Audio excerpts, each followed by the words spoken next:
तो अभी तक हमने क्या देखा? तो चैप्टर नंबर 1 में हमने देखा कि किस तरह जो धृतराष्ट्र है पूछता है कि धर्म क्षेत्र कुरुक्षेत्र में मेरे और पांडवों के पुत्र जो है युद्ध के लिए आए और उसमें क्या हुआ।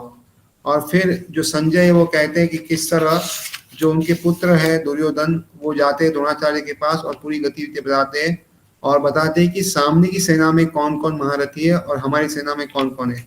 और उसके बाद भीष्म पितामह जो है वो शंख बजाते हैं और बाद में सब लोग जितने भी हैं आपस में सब लोग शंख बजाना चालू कर देते हैं। और इसके बाद जो अर्जुन है वो कृष्ण को कहते हैं कि मुझे देखना है कि कौन है जो सामने लड़ने आए, और वो कहते हैं कि मुझे देखना है। तो इसलिए कृष्ण जो है अर्जुन के जो रथ को दोनों सेनाओं के बीच में लेके जाते हैं। और जैसे ही अर्जुन देखते हैं कि सेना में कौन कौन है, खासकर भीष्म पितामह और द्रोणाचार्य को देखते हैं, तो उनके हृदय में इच्छा आती कि मैं लड़ाई नहीं करूंगा। और इसके लिए 5 कारण देते हैं। सबसे पहले कि उनको सबके प्रति दया का भाव आता है, कंपैशन, जो 20-30 वर्ष में है। फिर वो पूछते हैं कि अगर जीत भी गए तो भी मुझे एंजॉयमेंट या सुख नहीं मिलेगा, ये 31-35 वर्ष में आता है। फिर उसको लगता है कि देखो इसमें तो बहुत पाप है और इसलिए ये पाप मुझे लेना नहीं है, तो ये 30-38 वर्ष में आता है। और फिर कहते हैं 39-43 वर्ष में कि ये इसकी वजह से क्या होगा, जितने भी फैमिली ट्रेडिशन है वो सब टूट जाएंगे। और फिर लास्ट में जो दूसरे अध्याय में हमने देखा वर्ष 2.6 में कि वो अपने हथियार छोड़ देते हैं और कहते हैं मुझे लड़ाई नहीं करनी है, तो इनडिसिशनशिप आ जाता है।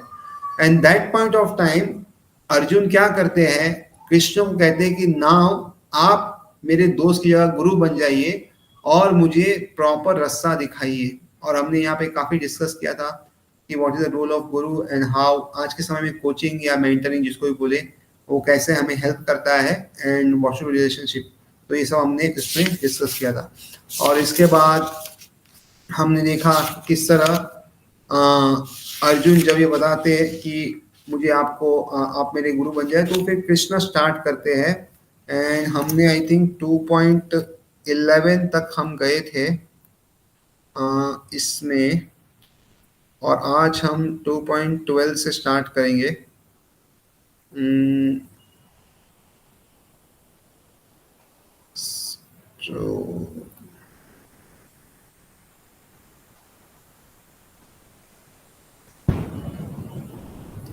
तो लास्ट टाइम हमने देखा था किस तरह भगवान जो है वो कहते हैं कि आप जो है जिस चीज के लिए लैमेंट करना चाहिए, शोक व्यक्त करना चाहिए उसके लिए नहीं कर रहे, और जिसके लिए नहीं करना चाहिए उसके लिए कर रहे। और जो बुद्धिमान व्यक्ति रहते हैं वो जो ग्रॉस और सटल बॉडी है यानी सूक्ष्म शरीर, और जो ये स्थूल शरीर है यानी ये पंच तत्वों का बना शरीर, और फिर उसके बाद मन बुद्धि अहंकार ये सूक्ष्म शरीर, दोनों के लिए भी वो शोक व्यक्त नहीं करते। तो ये हमने लास्ट टाइम देखा था और आज हम उसके लिए आगे बढ़ेंगे। तो वर्स नंबर 2.12, न तो एहम जातु नाशम न त्वं नेमे जनाधिपा न चैव न भविष्याम सर्वे वयम अतः परम। Never have I not existed, nor you, nor these kings, nor in the future will we ever non-exist. So ये जो वर्स है 2.12, ये जो है नॉन एग्जिस्टेंस के बारे में बताया कि हम सब एग्जिस्ट करेंगे और ऐसा कभी नहीं होगा कि हम लोग कभी एग्जिस्ट नहीं करेंगे। तो this work speaks about the soul, material body की बात नहीं कर रही, शरीर की बात नहीं कर रहे, बिकॉज ये शरीर जो है ये तो मृत्यु के समय समाप्त होने वाला ही है, और इसीलिए इसके बारे में बात नहीं करें, बट आत्मा के बारे में बात करें। और इसलिए ये बहुत इंपॉर्टेंट। तो अभी से आफ्टर 2.12 2.11 से अभी फिलोसॉफी चालू हो गई है। अभी तक स्टोरी लाइन था, अभी स्टोरी लाइन से हम लोग शिफ्ट हो रहे हैं और अभी फिलोसॉफी बहुत ही स्ट्रॉन्ग चालू होने वाली है।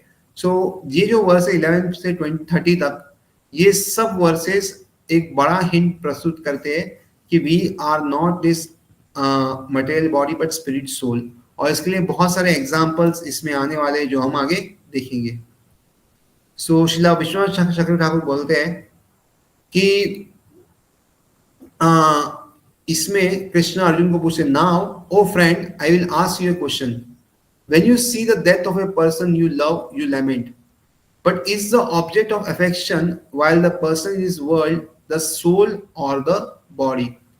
तो कहते हैं कि जब हम किसी को देखते हैं कि कोई मर गया तो हम बहुत दुखी होते हैं। तो जब हम दुखी होते हैं तो किसके लिए दुखी हो रहे हैं, आत्मा के लिए या शरीर के लिए? तो ये क्वेश्चन है। If the soul is the object of affection, the soul should not be the object of lamentation because it cannot suffer death. अगर कोई व्यक्ति जो है, अगर सोल से उसका नाता है यानी आत्मा से नाता है, तो उसे लैमेंट नहीं करना चाहिए, बिकॉज ये जो आत्मा है ये कभी नष्ट नहीं हो सकती, चाहे वो कोई भी स्थिति में रहे। सिंस बोथ टाइप्स ऑफ आत्मा, द जीव एंड ईश्वरा आर इटर्नल, तो आत्मा जो है अमर है, तो इसलिए कोई भी उसके लिए लैमेंट करने की जरूरत नहीं है। With this intention he speaks this verse. तो ये आपको सब लोग को समझ में आ गया होगा कि अभी जो फिलॉसफी है, अलग अलग तरीके से भगवान प्रूव करने वाले हैं कि we are not this material body. जो हम देखते हैं ना, चेहरे देखते हैं आजकल, इतनी सेल्फी खींचते हैं, इतने फोटो खींचते हैं, इतना सजते, इतना धजते हैं, और इतने सारे पैसे, मल्टी मिलियन डॉलर कंपनीज बनी है, खाली ये एक ही कॉन्सेप्ट पे है कि we are this material body. तो इसलिए बालों के लिए शैम्पू से लेके कितनी चीज आती है, चेहरे के लिए लोशन से कितनी सारी चीज आती है, और शरीर के लिए बहुत सारी चीजें आ गई है। ये सिर्फ एक ही कॉन्सेप्ट में है कि we are this material body. एक बार अगर ये कॉन्सेप्ट अगर सबको समझ में आए कि we are not this material body but spirit soul, तो ये मल्टी मिलियन डॉलर इंडस्ट्रीज जो है उसका अस्तित्व खतरे में आ जाएगा, because people will then do what is thing needed. मतलब वो वही चीज लेंगे जो जरूरत की है, और जिससे जो अपना बॉडी मेंटेन हो सके। और इससे क्या होगा कि आज के समय में जो गरीबी है या बहुत सारे नॉन इक्वालिटी और जो बहुत सारी जो चीजें हैं वो अपने आप ही खत्म हो जाएगी, और बहुत सारी इंडस्ट्रीज की नीड नहीं है, जैसे so many things like liquor या गैम्बलिंग या मीट इंडस्ट्री या बहुत सारी चीजें जो है जिसकी एक्चुअली में कोई जरूरत नहीं है, वो अपने आप ही खत्म हो सकती है। जस्ट अगर हम ये बहुत अच्छे से अंडरस्टैंड करें कि we are not this material body but spirit soul, और उसी पे एक्ट भी करें, बिकॉज अगर स्पिरिट सोल को देखेंगे तो उसका कोई मृत्यु नहीं है और उसका कुछ अंत भी नहीं है। And to act on the spirit soul means to act for our own benefit, यानी ज्यादा से ज्यादा हम भगवान की भक्ति में इस शरीर को लगाए, that is the best use of it. तो let's see what are the further commentaries. It is not that I, the Paramatma, have ever not been in existence, but rather I have always existed. You also, a Jivatma, have also always existed. तो भगवान अभी कह रहे हैं कि मैं हर किसी के हृदय में परमात्मा के रूप में रहता हूँ। तो हम लोग बहुत बार बोलते हैं ना, अंदर से आवाज आ रही है, जैसे कभी हम गलत करते हैं ना तो अंदर से आवाज आती है मत कर। तो ये आवाज कहाँ से आती है? तो भगवान जो है ये हम बताते हैं, और कॉन्शियसनेस बताता है ये मत करिए। तो ये भगवान जो है परमात्मा के रूप में हर एक व्यक्ति के साथ रहते हैं, चाहे वो अच्छा व्यक्ति हो खराब हो। मतलब अगर हम बोलते हैं ना कि ये व्यक्ति बहुत थर्ड क्लास है, खराब है, उसके साथ भी परमात्मा हमेशा रहते हैं, और जो व्यक्ति अच्छा है उसके साथ भी रहते हैं। इवन एक कीड़ा रहेगा, एकदम कीटाणु रहेगा, एकदम बारीक, जैसे एंट है, एंट से, उसमें भी परमात्मा रहेंगे, और हाथी रहेगा इतना बड़ा, उसमें भी साथ में परमात्मा रहेंगे। और इसलिए परमात्मा हमेशा रहते हैं। सो ये भगवान का एक स्वरूप है जो हर एक जीव के साथ रहता है, और इसलिए वी आर नेवर अलोन। जैसे हम बोलते हैं ना हम लोग अकेले हैं, but we are never alone, we are always God with us. और इसलिए जब हम प्रे करते हैं या कुछ भी करते हैं तो तुरंत गॉड जो रेसिप्रोकेट करते हैं। सो दिस किंग्स ऑल्सो जीवात्मा हैव ऑलवेज एग्जिस्टेड, तो ये जीव जो किंग्स है वो भी हमेशा रहने वाले। Here the Lord shows that previous non existence प्रग अभाव is absent for all souls. तो पहले जो बताया नॉन एग्जिस्टेंस इज एब्सेंट, तो क्योंकि वो बॉडी के लिए नॉन एग्जिस्टेंट, लेकिन जो सोल है वो हमेशा रहेगा। And it is not that I, you and all this kings सर्ववयम will not exist in the future, rather we will certainly exist। तो ऐसा नहीं है कि अभी एग्जिस्ट है बाद में नहीं रहेगी, आगे भी ये सब रहने वाले। Here he shows that the soul is devoid of destruction, dvamsa abhav। By this he concludes that since the Paramatma and Jiva are both eternal, there is no cause for lamentation। So इसलिए ये कहते हैं कि ये जो soul है उसको destroy नहीं कर सकते, और इसीलिए see let us understand this one important point, we are spirit soul and it can not be destroyed. और इसलिए whenever we have problems in our life, जब बहुत बड़ी मुसीबत आती है, we should never ever think of doing suicide, क्योंकि suicide करने से क्या होता है, अपना ग्रॉस शरीर खत्म हो जाता है, लेकिन आत्मा तो अमर है, तो वो तो मरेगी नहीं। तो इसीलिए this is a very wrong philosophy which so many youth today are doing, कि कुछ भी हो जाओ सुसाइड कर लो, चलो मर जाए। उससे किसी प्रॉब्लम का हल नहीं होता, there is no solution to problem. और हमारे ग्रॉस बॉडी का एक टाइम लेता है, जैसे उसकी लिमिटेड टाइम रहता है जिसमें उसको रहना है। अगर ये टाइम से पहले इस बॉडी को खत्म कर दे तो क्या होता है, लोग भूत बन जाते हैं, because they don't have a gross body, और दूसरा बॉडी उनको मिलेगा नहीं बिकॉज उसका टाइम फिक्स्ड है। लेकिन उसकी जो प्रोपेंसिटी है उसको एंजॉय करना है, घूमना है, सब करना है, वो तो रहता है, क्योंकि वो तो कहीं जाता नहीं है। सो इसके वजह से क्या होता है, they start harassing others, and is this way it is not a helping. इसलिए कोई भी सिचुएशन, चाहे कितनी भी होपलेस सिचुएशन हमें लाइफ में लगे, कितनी भी होपलेस लगे, we should never ever think on the lines of doing suicide. कभी सोचना नहीं चाहिए, और कोई अगर सोचता भी हो तो उसको भगवत देनी चाहिए और बताना चाहिए कि ये जो है आपकी प्रॉब्लम कभी सॉल्व नहीं कर सकता, और इसीलिए हमें जीवन में कभी भी ये सोचना नहीं है कि हम सुसाइड करेंगे। और कभी कभी इसकी विपरीत फिलॉसफी बताते हैं कि देखो सोल तो वैसे भी जिंदा है और शरीर तो वैसे ही मरने वाला है, तो क्यों ना हम ही इसको जल्दी खत्म कर दें। या कभी कभी कुछ गवर्नमेंट से भी बताती है या ऐसे परमिशन देती है कि ये जो सोल है, आत्मा है ना, बॉडी, ये बॉडी बहुत सफर कर रहा है, मतलब कोई बहुत भयानक बीमारी हो गई या बहुत ऐसा हो गया, तो इसका दर्द कम करने के लिए क्यों ना इसको मार दें। सो ये भी फिलोसॉफी बहुत लोग प्रपोज करते हैं, और बहुत जगह हम देखते हैं कि अपने किसी ओल्ड मेंबर के घर पे जो बहुत ज्यादा दुखी है, बहुत ज्यादा दुख में, उसको मार दिया है। So this philosophy is also not good. ये जो फिलोसॉफी है ये भी अच्छा नहीं है। क्यों ये अच्छा नहीं है? बिकॉज हर व्यक्ति का एक कर्म होता है जो उसको भुगतना है। अगर उस व्यक्ति को अभी भुगतना ना दिया जाए तो अगले जन्म में भुगतेगा, तो इसीलिए उसको मार के हम उसको कुछ हेल्प नहीं कर रहे, बट उसका प्रॉब्लम बढ़ा रहे।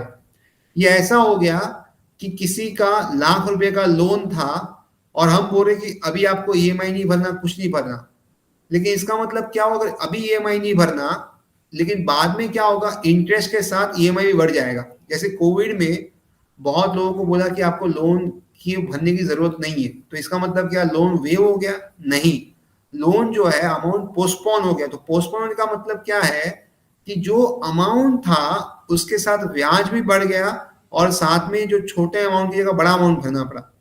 तो इसीलिए ये जो फिलॉसफी है कि हम किसी को मार देंगे या मर जाएंगे, ये दोनों रियल लाइफ में काम की नहीं है, and we should never ever contemplate on this.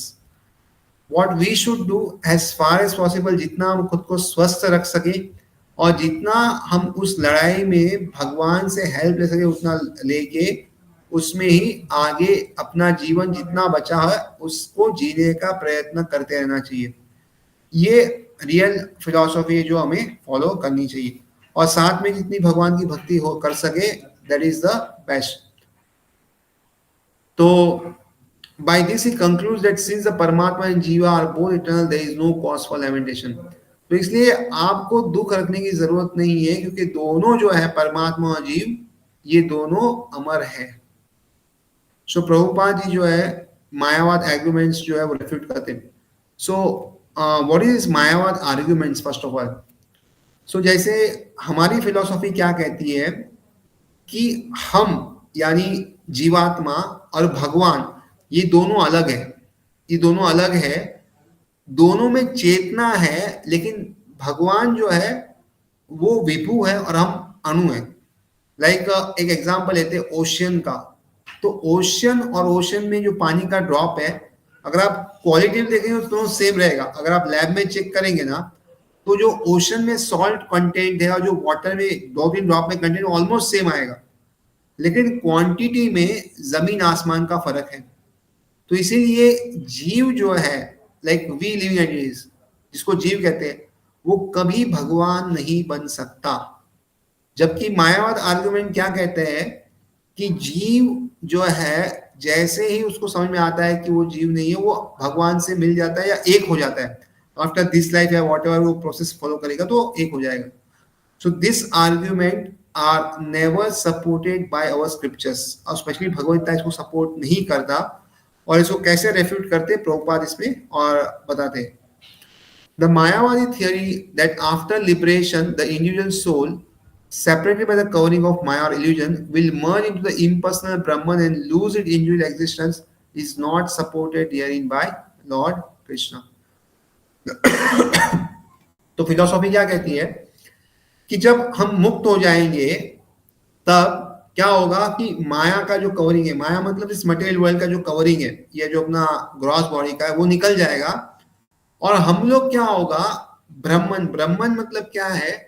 ये रोशनी है, ये भगवान की अंग से आई हुई रोशनी है, और उसमें हम मर्ज हो जाएंगे, उसमें हम एक हो जाएंगे.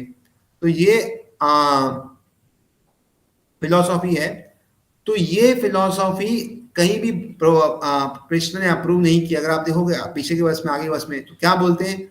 हम हमेशा रहेंगे, अभी भी है, आगे भी रहेंगे. इसका मतलब क्या? मर्ज नहीं होते. और हर कोई इंडिविजुअल है, और ये भी भगवान बताते हैं. Nor is this theory that we only think of individuality in the conditional state supported herein. मतलब एक थियरी है कि लिबरेशन के बाद जॉइन जाएंगे, और दूसरा थियरी क्या कहता है सेम उसके साथ, कि जब हम कंडीशन स्टेट, कंडीशन का मतलब क्या है? अभी का जो समय है जब हम अभी रहते हैं उसको कंडीशन स्टेट कहते हैं. कंडीशन स्टेट का मतलब क्या? We are bound by the 3 modes of material nature. 3 modes मतलब क्या? सत्वगुण, रजोगुण, तमोगुण. हम अपनी इच्छा से बहुत कम चीज कर पाते हैं. एक्चुअली इफ यू सी, अपना फ्री विल जो है ना, वो बहुत कम है. हम बहुत सारी चीज इंस्टेंट में करते हैं. जैसे कोई चीज देख ली, अच्छी लगी, तुरंत खा ली. कहीं पे कुछ मूवी चल रहा है, अच्छा लगा, तुरंत देख लिया. तो ये सारा क्या है? हमारा sense of seeing, hearing, speaking और खाने का, ये इंस्टिंक्ट पे काम करता है. And we are not so free actually देखा जाए तो. जैसे कोई व्यक्ति को डायबिटीज है और डॉक्टर बोला मत खाओ, फिर भी अपने वो कंट्रोल नहीं कर सकता, वो खा लेता है. तो this is how we are working. So this is called that we are covered by maya. हम लोग माया के अंदर कवर है. लेकिन लिबरेटेड स्टेज में कैसा होता है? उसको कुछ फर्क नहीं पड़ता. उसको कुछ अगर खाना मिले तो भी ठीक है, नहीं मिले तो भी ठीक है, कुछ फर्क नहीं पड़ता. और बॉडी के जो भी प्रॉब्लम्स है, जो शरीर के प्रॉब्लम्स है, उसको इफेक्ट नहीं करते. उसको बिल्कुल उसका फर्क नहीं पड़ेगा. अगर 4 दिन खाया नहीं तो भी वैसे तंदुरुस्त रहेगा, घूमेगा फिरेगा, जो भी वो करते रहेगा, कुछ फर्क नहीं पड़ेगा. और बहुत खाने को मिला तो भी कुछ फर्क नहीं पड़ेगा. जबकि हमारे स्टेज में कुछ भी ऊपर नीचे हो गया तो तुरंत उसका असर हमें दिखता है. Krishna clearly states herein that in the future also the individuality of the Lord and others, as it is confirmed the Upanishad, will continue eternally. तो कृष्ण यहाँ पे बोल रहे हैं कि अभी भी हम अलग हैं और आगे भी सब लोग इंडिविजुअल रहने वाले हैं, और ये आगे भी चलता रहेगा. तो ये आगे भी कभी एक नहीं होंगे. This statement of Krishna is authoritative because Krishna cannot be subject to illusion. तो कृष्ण अगर कुछ बोल रहे हैं तो समझना चाहिए कि वो जो वाक्य है वो एज पर लॉ है, मतलब बोलते हैं पत्थर पे बनी हुई लकीर। क्योंकि भगवान अगर इल्यूजन में है, then Krishna would have not stress it so much for the future. तो ये फैक्ट नहीं होता तो भगवान बोलते नहीं, तो फिर भगवान का गीता बोलने का अर्थ क्या है, या हम लोग गीता सुनेंगे क्यों? अगर भगवान भी जो है वो भी इल्यूजन में है और वो जो बोल रहे हैं उसमें गड़बड़ है, तो हम फिर ये कुछ सुने? मतलब समझ रहे हैं ना? सी, हम जैसे लोगों को देयर आर सम डिफेक्ट्स, हम ठीक से देख नहीं सकते। मतलब बहुत सारी चीजें, जैसे रात को अंधेरे में अगर वो रस्सी तो साफ दिखती है, तो we can not see things properly, हम दीवार के पीछे देख नहीं सकते, या बहुत कुछ देखते तो उसका इंटरप्रिटेशन हमारा सही नहीं होता, फिर हमारी चीटिंग प्रोपेंसिटी होती है, फिर हमें बहुत बार जो चीजें हैं उसको इंटरप्रेट करना नहीं आता, मतलब we do it very wrongly. So ये सारी चीजें भगवान में नहीं है, और इसलिए हम भगवता पढ़ रहे, सुन रहे। तो इसीलिए we should understand that Krishna ये कह रहे हैं तो हमें उसको मानना चाहिए। और उसके बाद Mayavada argument 3 refuted, injury spoken of is of is material. तो मायावादी में argue that the individual spoken of by Krishna is not spiritual but material. तो मायावादी आर्ग्यू कर सकते कि नहीं नहीं नहीं, ये जो इंडिविजुअल बोल रहे हैं ना कि हर कोई अलग है, ये स्पिरिचुअल नहीं है। यानी आत्मा को रिलेटेड लिंक ऐसा है, भौतिक शरीर में मटेरियल बॉडी के रिलेटेड है। Even accepting the argument that individual is material, then how can one distinguish Krishna from individuality? तो अगर हम मान भी ले चलो कि इंडिविजुअलिटी जो है मटेरियल है, लेकिन कृष्णा जो है उसके लिए कैसे मानेंगे? क्योंकि Krishna affirms individuality in the past and confirms individuality in the future also. तो कृष्ण जो भगवान है वो कहते हैं कि पास्ट में भी मैं अलग था और फ्यूचर में भी अलग रहूंगा। तो ये अगर भगवान ऐसा बोल रहे दोस्तों, अगर ये ऊपर का बात मानेंगे तो भगवान के बात सही नहीं होगी, लेकिन भगवान ने तो बार बार ये कहा है, इसका मतलब हम हमेशा इंडिविजुअल रहेंगे। He has confirmed this individuality in many ways and impersonal Brahman has been declared to be subordinate to him. तो एक तो उन्होंने कहा है कि मैं इंडिविजुअल हूँ, और साथ में इम्पर्सनल जो ब्रह्मन है, जहां पे बोलते हैं मर्ज हो जाते हैं, वो भगवान से सुपीरियर है।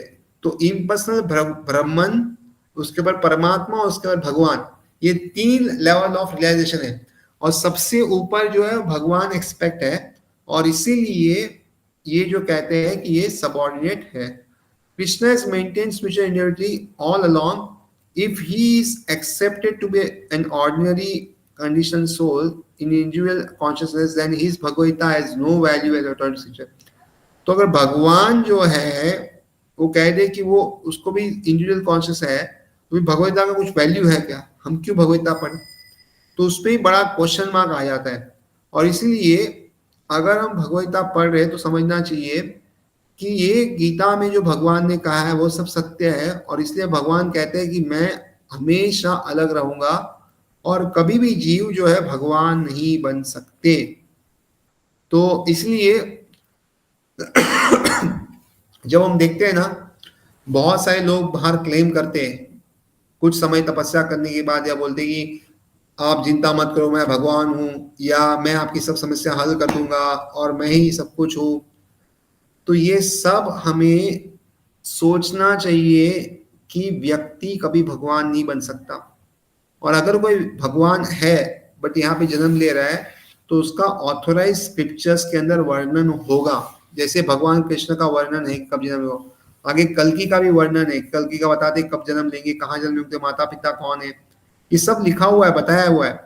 तो ऐसा बताया होगा। उसके अलावा कोई अगर बोलता है कि मैं भगवान हूं, तो उसकी बात नहीं माननी चाहिए, और उसकी अगर पूजा वर्शिप करेंगे तो हम और जो भी हमारे साथ है, they will not reach to a good destination, उनको अच्छी गति प्राप्त नहीं होगी, बट वही गति प्राप्त होगी जिस कॉन्शियस में वो व्यक्ति है, और अधिकतर वो प्रॉपर नहीं होता। But the Mayavadi argues the purity mention this verse is conventional and that refers to body.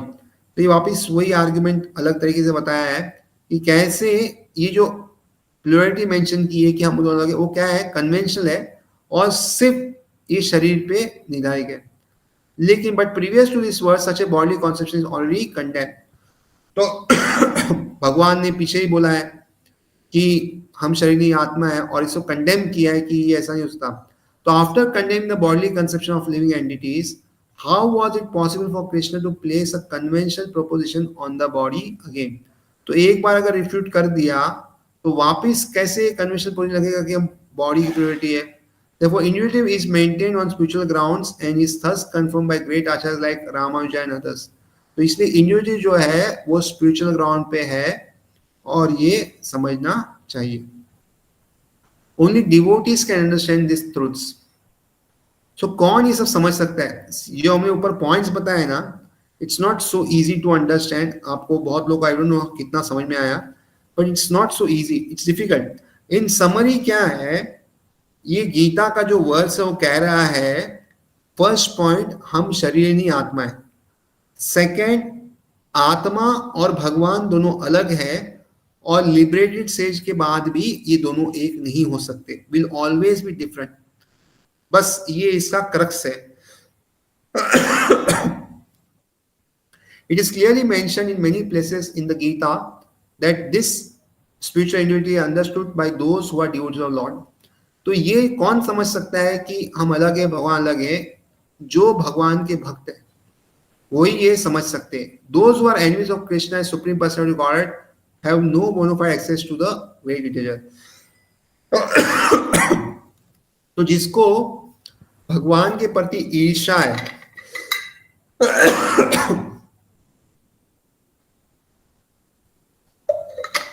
वो ये कभी समझ नहीं सकते कि कैसे हम और भगवान अलग है। बिकॉज एनवियस का मतलब क्या है? उसे ईर्ष्या है सामने वाले के प्रति।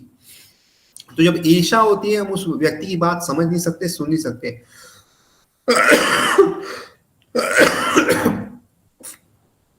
और इसलिए ये समझना मुश्किल है। The non-devotee's approach to the teachings of Gita is something like that of a bee licking the bottle of honey. तो आपने देखा होगा मधुमक्खी जो है ना, अगर एक बॉटल ऑफ हनी यानी एक कांच के इसमें जार में हनी रखा है, ऊपर से ढक्कन बंद किया है, तो कोई मधुमक्खी उसको चिपक रहा है, चाट रहा है, तो क्या मिलेगा उसको? कुछ नहीं मिलेगा, क्योंकि मधु तो अंदर है, यानी हनी अंदर है, बाहर से खाली वो चाट रहा है। तो इस तरह जो अभक्त है वो जब भगवद्गीता को पढ़ता है, समझता है, तो ऐसा है कि बाहर से चाट रहा है, उसको अंदर एक्चुअली कुछ समझ में नहीं आया क्या मिठास है क्या है। लेकिन one cannot have a taste of honey unless one opens the bottle. तो इसलिए अगर आपको सही में चखना है हनी कैसा है, तो आपको बॉटल ओपन करके देखना पड़ेगा। Similarly, the mysticism of the Bhagavad Gita can be understood only by devotees and no one else can taste it, as it is stated in the 4th chapter of the book. तो इसलिए 4th chapter of book में आएगा जब हम पढ़ेंगे कि भगवद्गीता कौन समझ सकता है। तो जो भगवान का शत्रु नहीं है, जो उसे ईर्ष्या नहीं करता, खाली वही भगवद्गीता को समझ सकता है, बाकी लोग समझ नहीं सकते। Nor can the Gita be touch by persons who envy the very existence of lord. तो अगर कोई भगवान को एनवी करता है ना, तो वो भगवद्गीता नहीं समझ सकता। Therefore, the Mayavadi explanation of Gita is the most misleading presentation of the whole truth. इसलिए मायावाद जो गीता लिखते, मतलब बहुत सारे ट्रांसलेशन गीता के हैं, अगर हम आज भी देखें, कुछ भक्तों ने किए, कुछ मायावाद लोगों ने। तो मायावाद तो अगर कुछ पढ़ेंगे ना, तो हम रियल ट्रूथ क्या समझ नहीं सकते। Lord Chaitanya has forbidden us to read commentaries made by the Mayavadis and warns that one who takes to such an understanding of the Mayavad philosophy loses all power to understand the real mystery of the Gita. तो गलती से अगर हम ये मायावाद commentary पढ़ते हैं, सुनते हैं, तो रियल जो कमेंट्री है या रियल अंडरस्टैंडिंग है वो हमें बिल्कुल समझ में नहीं आएगी। ये हमें समझना चाहिए। तो I will just pause here. अगर किसी कुछ क्वेश्चन है, डाउट्स है इसके बारे में, तो पूछ सकते हैं। ये और नेक्स्ट वर्स 13 जो है ना, ये भी काफी फिलोसॉफिकल वर्स है, और इसमें भी श्रीला विश्वनाथ ठाकुर और आगे बलदेव विद्याभूषण के एकात्मवाद करके बहुत सारी इसमें कमेंट्रीज है। सो इसलिए अगर कुछ किसी को डाउट या क्वेश्चन है 2.12 के ऊपर, तो we can discuss, otherwise we'll go for verse number 2.13.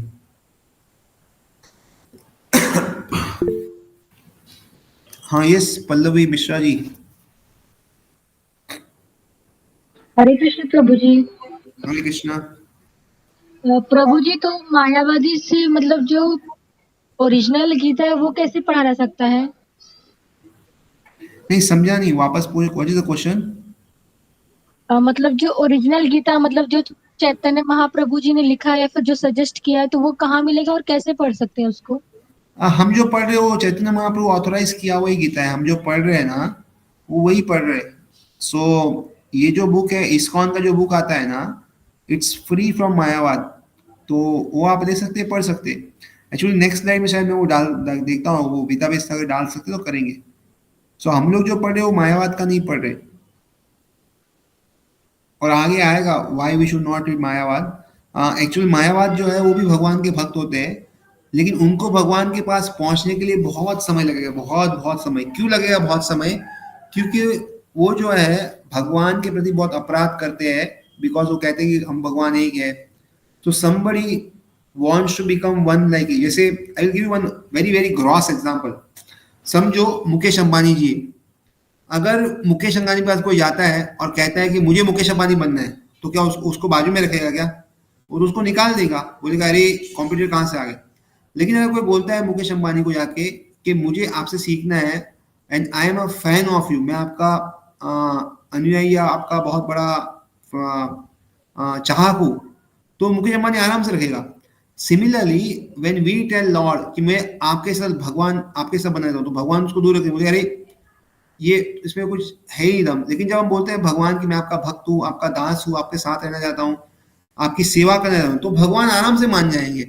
So this is very common in today, अभी के वर्ल्ड में भी, और यही जो है वेस्टर्न लिटरेचर बताता है।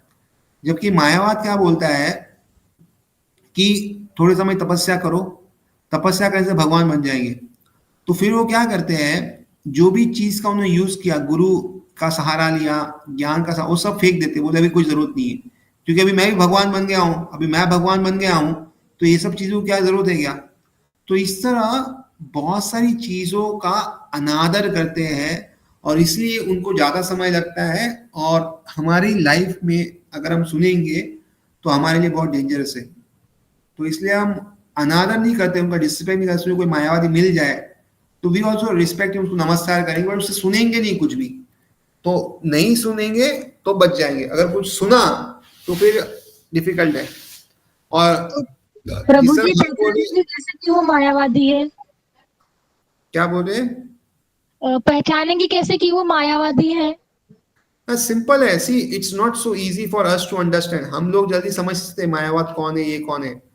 See we have to just read the scriptures. हम जो पढ़ रहे हैं ना उसको समझेंगे तो बहुत आसान है। और आज के समय में ना रियल मायावाद भी बहुत मुश्किल है, मतलब बहुत अंदर छुपा छुपा हुआ मायावाद दिखेगा। बिकॉज आज के समय में बहुत कम लोग किताब पढ़ते हैं, बहुत कम लोग स्कॉलर्स है।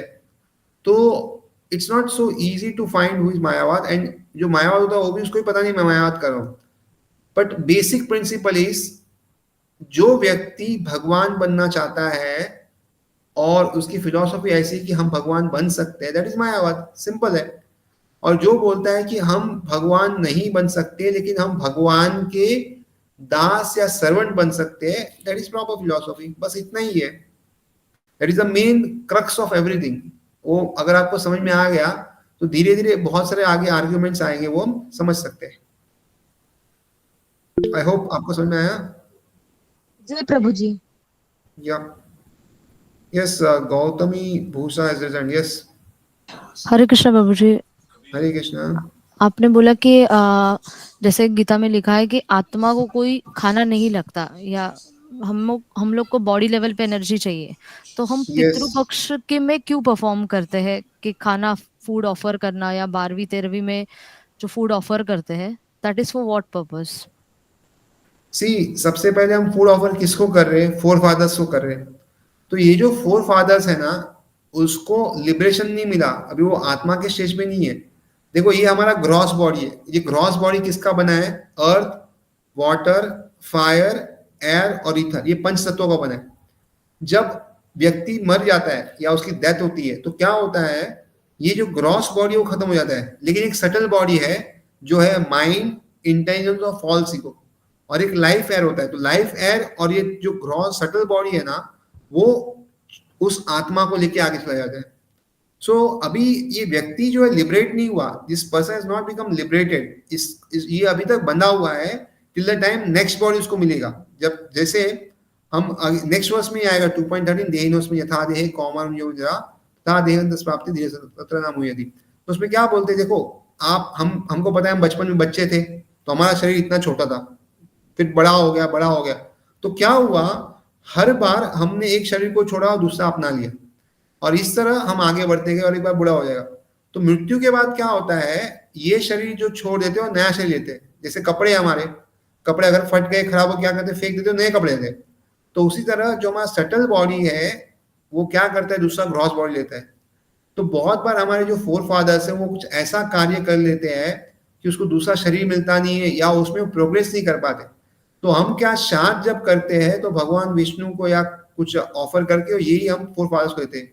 तो उससे क्या होता है, उनको फूड मिलता है और इससे उनकी जो गति है वो आगे बढ़ती है। So wherever they are, they progress from that point to their journey towards getting a next body या becoming you'd water it is, तो बढ़ती है और इसलिए हम श्राद्ध ऑफर उनको करते हैं। तो basically they are not liberated, अभी तक वो मुक्त नहीं हुए, but they are in a subtle form, body form कहीं पे है, वो अटके हुए हैं और इसलिए हम उसको ये सब ऑफर करते हैं। आई होप आपको समझ में आया होगा। हरे कृष्णा प्रभु जी, हाँ समझ में आया। यस, और कोई क्वेश्चन है?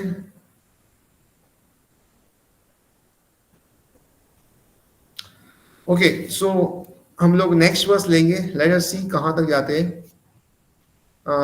सो ये जो वर्स है 2.13, ये बहुत ही क्रिटिकल वर्स है और श्रीला प्रभुपाद जी ने अपनी सारी बुक्स में मोस्ट कोटेड वर्स में से एक है। ये जो है ना बहुत बार कोट किया है इसको, बहुत बार।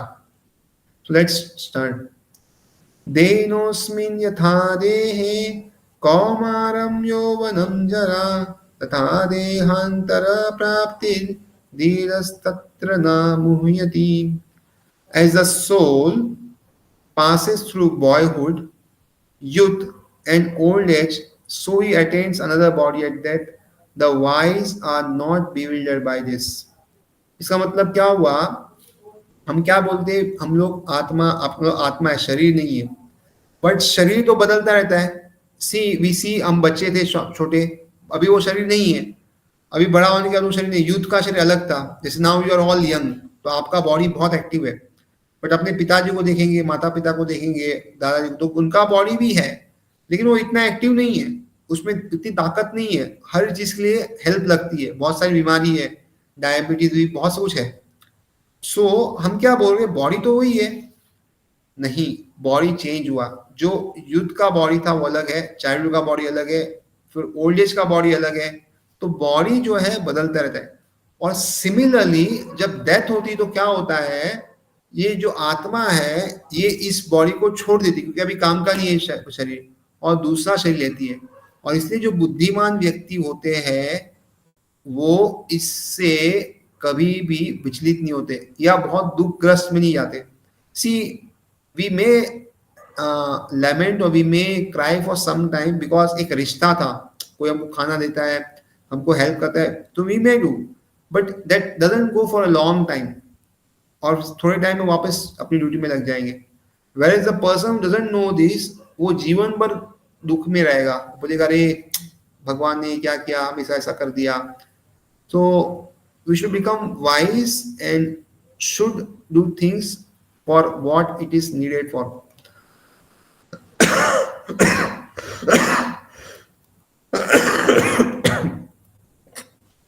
So विश्वनाथ ठाकुर बोलते हैं, once body becomes the object of affection and it is related to the soul which is more dear to the self।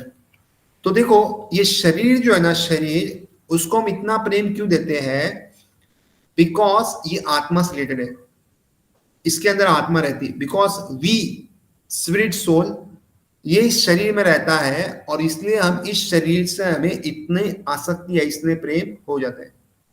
By relationship with the body, one's sons, brothers or others relatives become object of affection. और because ये body से हमें affection है, इसी body के साथ बाकी relative भी आते हैं, मतलब ये मेरी बहन है, ये मेरी पिता है, ये मेरी माता है, तो ये सब भी हमारे जो ऑब्जेक्ट ऑफ अफेक्शन बन जाते हैं. And by relationship to them even their sons also become object of affection. तो इस तरह उससे भी हमारा प्रेम होता है, और फिर उससे जो रिलेटेड है उनके बच्चे ये वो भी हमें उतना ही उनसे भी आसक्ति बढ़ती जाती है. So when their bodies perish, there will certainly be lamentation.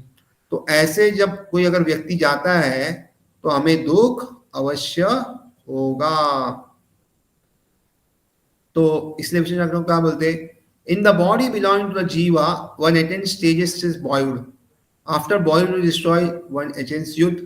तो देखो छोटे बच्चा होता है, 9 महीना गर्भ में रहता है, और उसके बाद एक उसको बॉयहुड का शरीर मिलता है, और जब बॉयहुड का शरीर डिस्ट्रॉय हो जाता है तो यूथ का शरीर मिलता है. And when youth is destroyed one attains old age. तो यूथ का शरीर खत्म होने के बाद ओल्ड एज शरीर मिलता है.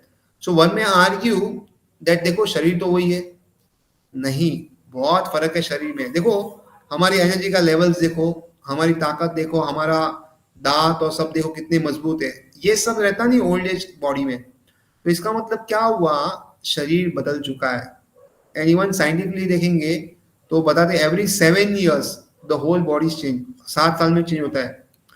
तो इसलिए शरीर बदल गया. और मृत्यु के समय क्या होता है, वो शरीर खत्म होकर दूसरा शरीर मिलेगा. तो इसलिए हमें लैमेंट नहीं करना चाहिए. Just as one does not lament for the destruction of the objects of affection in the form of boyhood and youth of the body which are related to the soul, so one should not lament for the destruction of the object of affection in the body which is also related to the soul.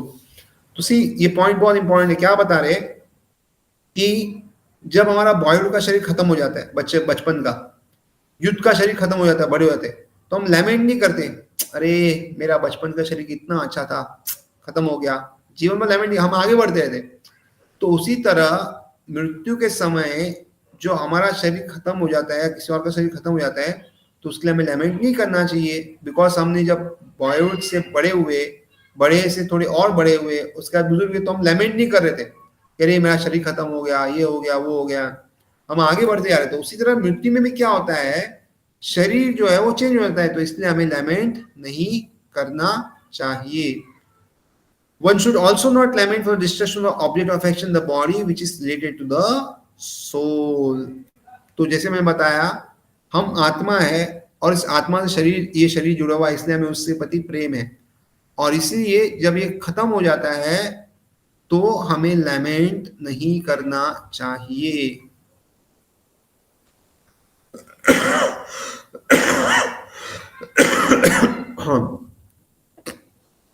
तो विष्णु बोलते हैं but with the destruction of youth and attaining old age one does lament.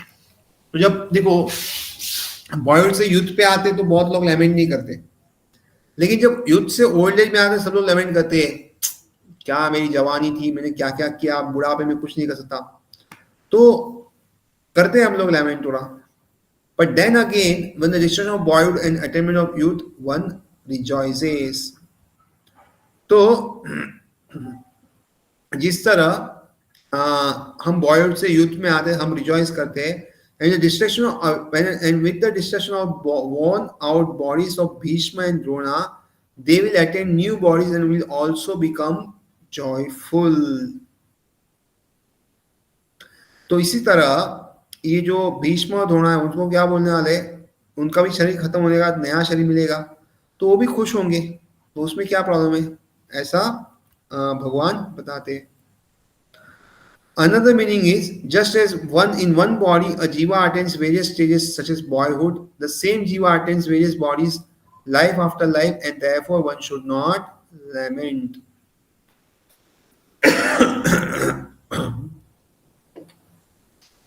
तो इसलिए हमें lament नहीं करना चाहिए, because जीवा सेम है, अलग उसको बॉडी मिल रहा है, और उसी तरह मृत्यु के बाद और एक बॉडी मिलने वाला है, तो उसको लैमेंट नहीं करना चाहिए.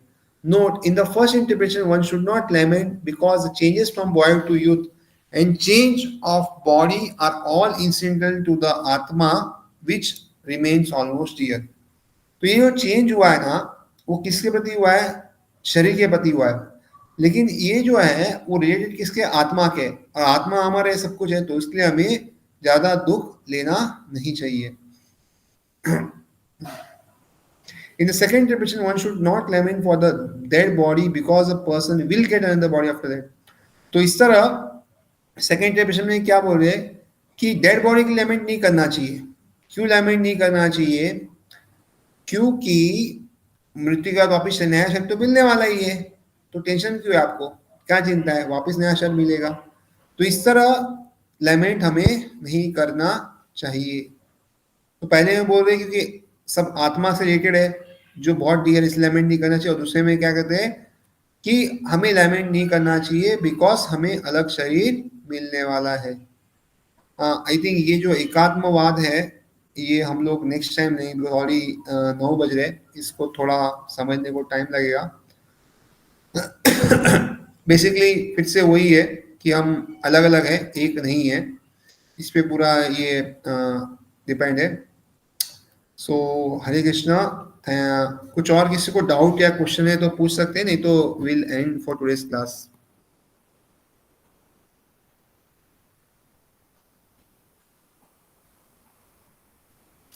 क्या किसी को डाउट है?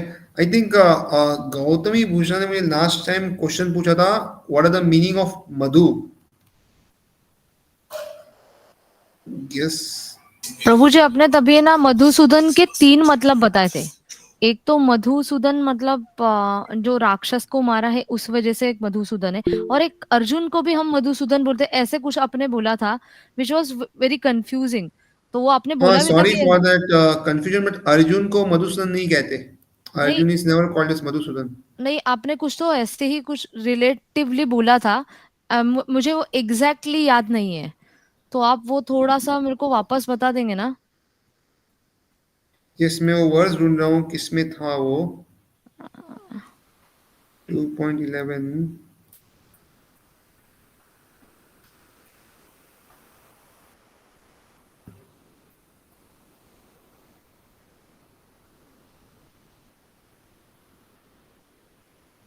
प्रभु जी 2.4 रहेगा वो। 2.4 ना, एक मिनट हम जाते उधर ही।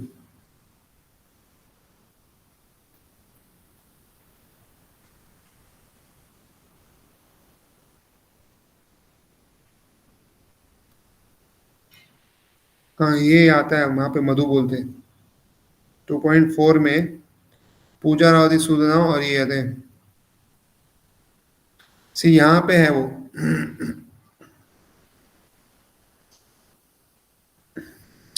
So, but I am a descendant of Madhu. So note, Madhu was the father of Vrishni, whose later descendants included Vasudeva and Devaki. So ये पहला मधु है। So ये जो मधु है ना, this is the descendant, ये विष्णु फैमिली में आता है, और उसके नीचे वसुदेव और देवकी आते हैं, और बाद में कृष्ण आते हैं।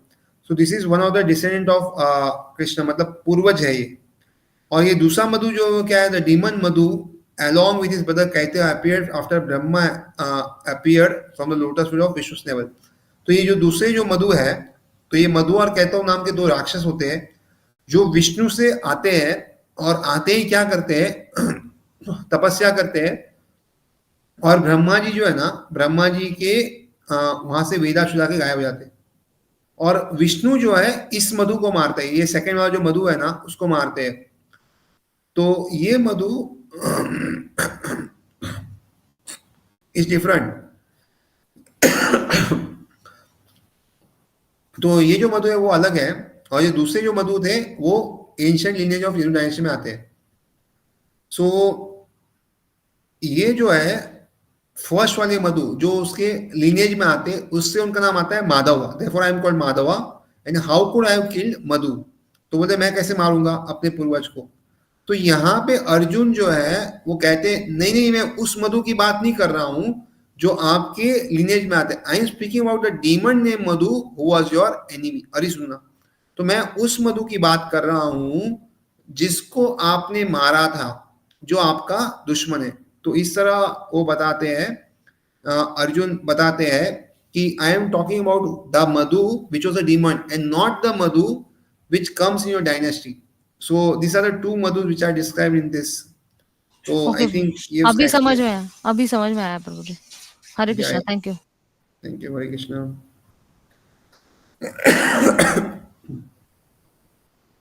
Yes, Hare Krishna.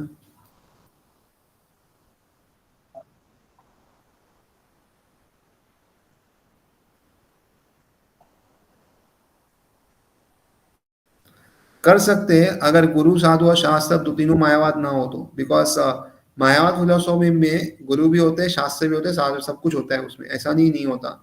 अगर हम देखेंगे तेरा बहुत सारे मठ है जिसमें सब अवेलेबल है, लेकिन सिर्फ फर्क क्या होता है, जब उसको अपना साधन मिल जाए तो फिर सबको रिजेक्ट कर देता है। वो बोलता है अभी मैं भी खुद गुरु बन गया, मैं भगवान में, अभी किसी जरूरत नहीं। लेकिन हम लोग वो रिजेक्ट नहीं करते। सो गुरु साधु और शास्त्र इज ट्रू अगर वो प्रॉपर लीनिएज में है तो, अदरवाइज डिफिकल्ट है।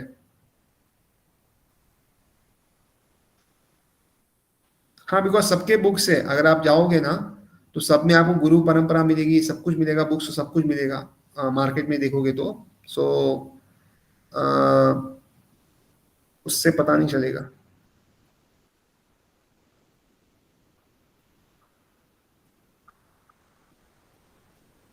रहता है सब कुछ, लेकिन हमारे स्टेज में है ना, हमारे लिए बहुत डिफिकल्ट है समझना। सी हमारे लिए भगवद गीता का 700 श्लोक है ना, वही डिफिकल्ट है एक एक वर्ष को समझना। तो उनके बुक्स में भले बहुत लिमिटेड रहेगा, लेकिन हमारे लिए बहुत डिफिकल्ट है वो समझना कि वो लिमिटेड गलत गलत है कि सही है। That is what is my understanding. अगर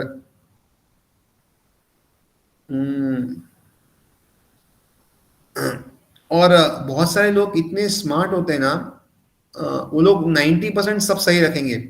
जैसे ना एक जन ने बुक लिखी है रामानुजाचार्य और उसका बायोग्राफी पे और सब पे, तो सब फैक्ट सेम रखे 90%, सिर्फ एंड जो है ना वो चेंज कर दिया है। तो अगर आप देखोगे भागवतम की बहुत सारी स्टोरीज है ना, अन्य ग्रंथों में और अन्य जो रिलीजन के ग्रंथों में भी आती है, लेकिन जो लास्ट का जो उसका कंक्लूजन है या लास्ट का जो फाइनल रिजल्ट है ना, वो चेंज हो गया उसमें।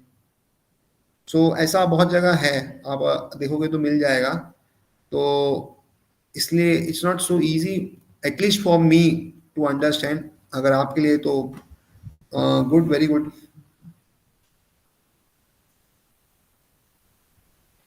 आवाज नहीं आ रहा?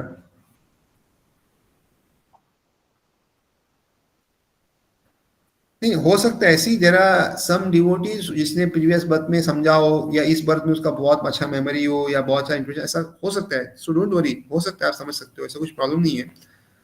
But not so easy, it's difficult.